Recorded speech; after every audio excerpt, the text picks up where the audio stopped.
Imagine walking through a crowded airport terminal. Hundreds of strangers pass you by, and you don't give any of them a second thought. But then one person walks past, and without even hearing them speak, without knowing their name, without any introduction at all, you immediately know something about who they are and what they do. All because of a tiny strip of white fabric around their neck.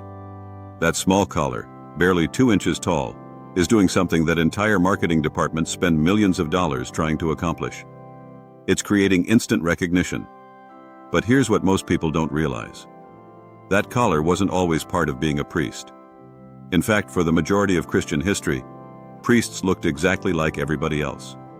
So how did a simple band of white fabric become one of the most universally recognized symbols on earth?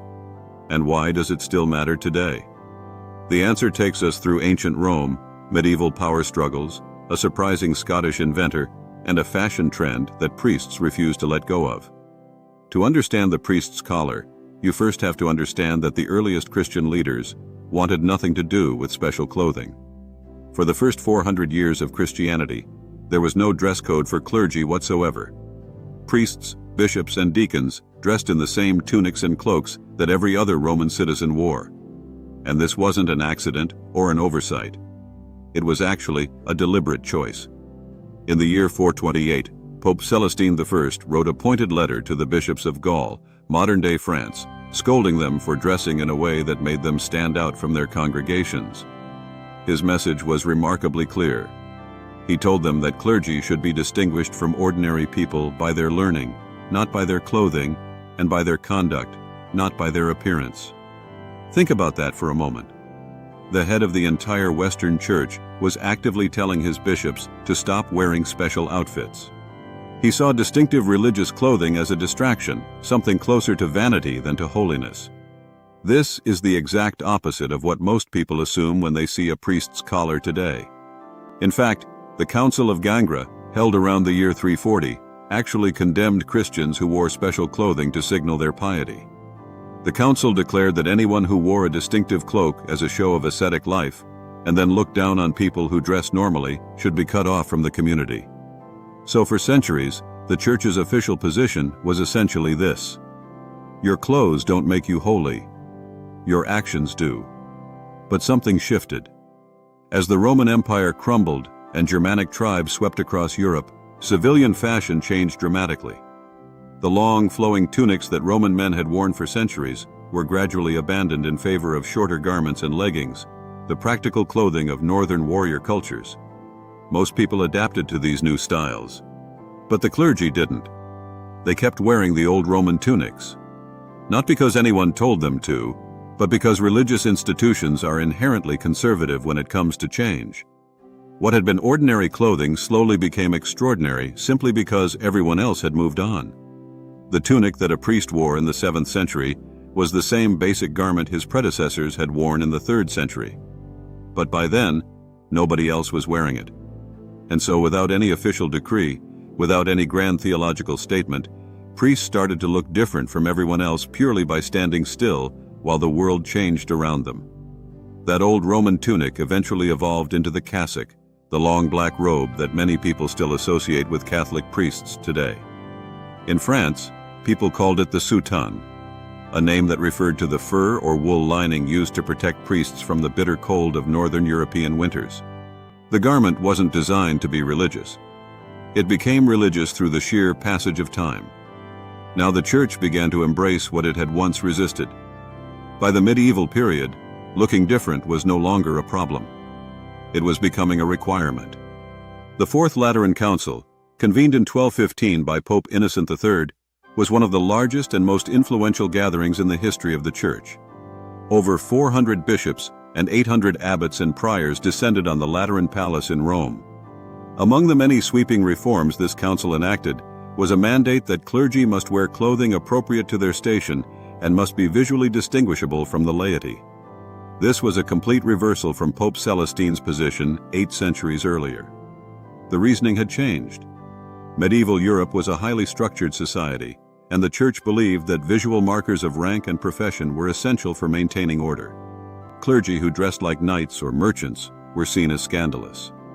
In 1237, an English council presided over by the legate Otho complained that lay people were offended by priests whose clothing looked more suited to soldiers than to spiritual leaders.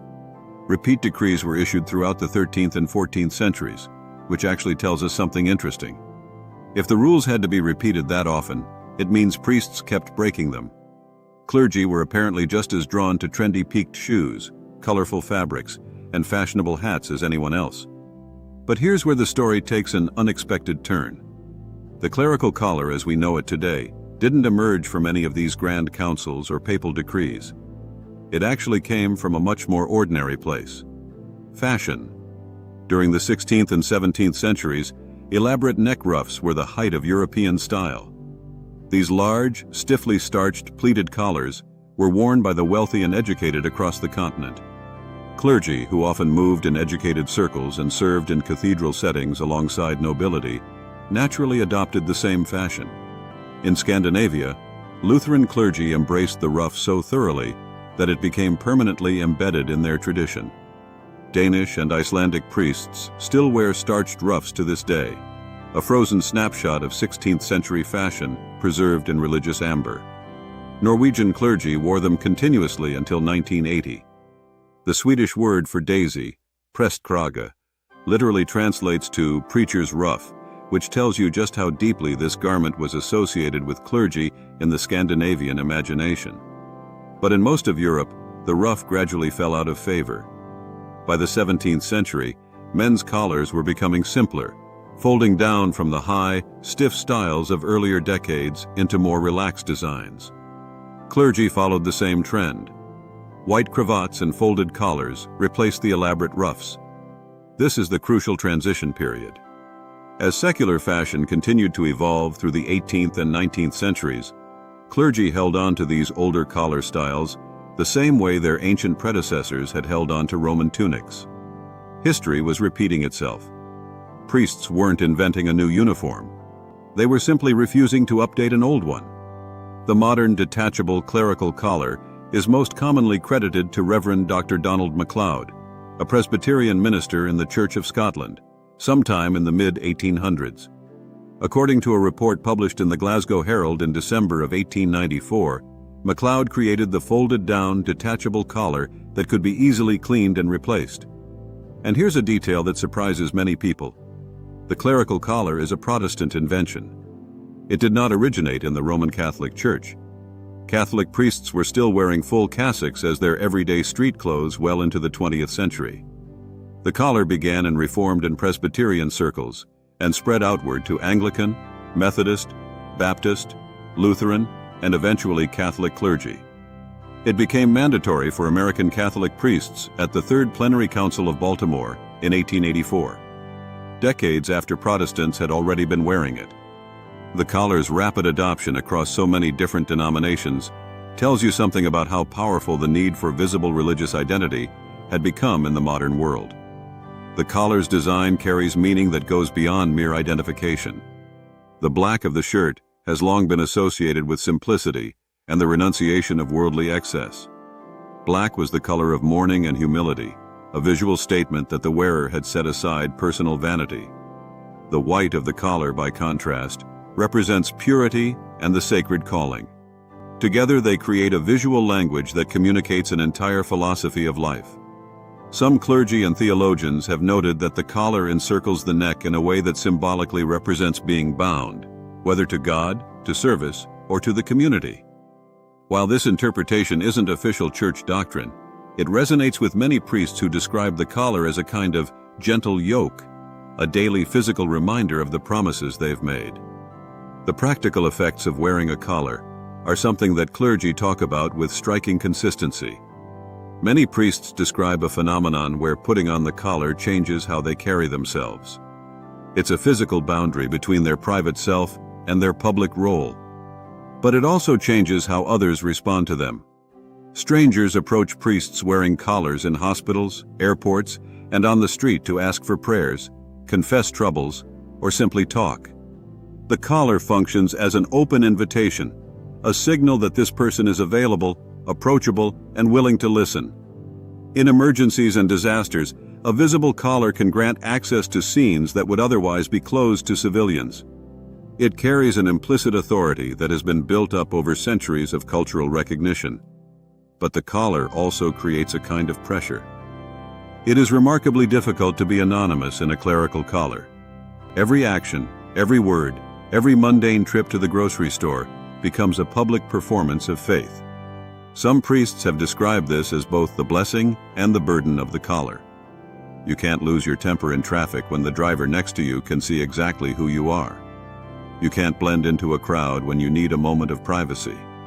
The collar holds you accountable in a way that few other garments do. Today, the clerical collar exists in several variations. The full Roman collar is a complete white band that encircles the neck and fastens at the back, creating a seamless ring of white. The tab collar, sometimes called the Anglican collar, uses a simple white insert that slides between the fabric layers at the front of the shirt. The collarino is a thin strip that leaves only a small white rectangle visible at the throat. Each style has its own practical advantages and denominational associations, but they all communicate the same essential message. This person has been set apart for a sacred purpose. What makes the collar truly remarkable is that its entire history is a story of accidents and reversals. The early church rejected distinctive clothing. Then priests became distinctive by not changing when everyone else did. Fashion trends were absorbed and then frozen in place. A Protestant invention became a Catholic icon. A piece of fabric that started as a shirt collar folded down over a cravat became one of the most loaded symbols in Western culture. No committee designed the clerical collar from scratch. No single pope or council declared it into existence. It evolved through centuries of small decisions, cultural shifts, and the simple human tendency of religious institutions to preserve what came before. And maybe that's what makes it so powerful. It wasn't manufactured to be meaningful. It became meaningful because generation after generation of people invested it with their dedication, their sacrifice, and their faith. Sometimes the objects that carry the most weight in our world are the ones that nobody set out to create on purpose. Thank you for watching.